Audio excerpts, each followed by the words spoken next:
President Joe Biden signed a bill that makes Juneteenth a federal holiday, with plans for the government workforce to observe the new holiday on Friday. The event was carried on cable news and broadcast networks. The holiday commemorates African Americans' freedom from slavery, and has long been observed in local and state celebrations. It was on June 19, 1865 that enslaved Black Americans in Galveston, Texas, learned that they were free, and their first celebration turned into an annual event. Today we consecrate Juneteenth for what it ought to be, what it must be, a national holiday, Biden said in the East Room of the White House. At the ceremony, Biden called for passage of voting rights legislation, expected to come before the Senate next week, and also highlighted other parts of his agenda.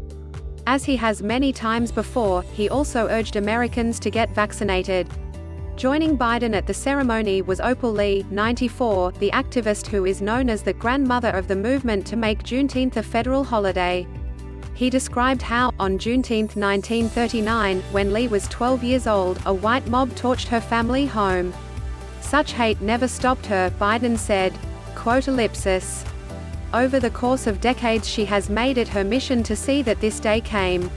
Also with Biden as he signed the legislation were a handful of Senate and House lawmakers, including a Republican, John Cornyn of Texas, who co-sponsored the legislation establishing the date as a federal holiday. Juneteenth will be the first new federal holiday created since 1983, when Martin Luther King Jr. Day was established.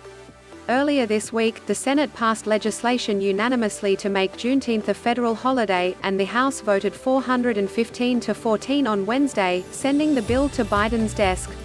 Juneteenth actually lands on Saturday this year, but the U.S. Office of Personnel Management announced that the holiday would be observed with paid time off for most federal workers on Friday.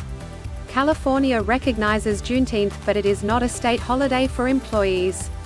Here's a summary of what will be open and closed. The information is being updated.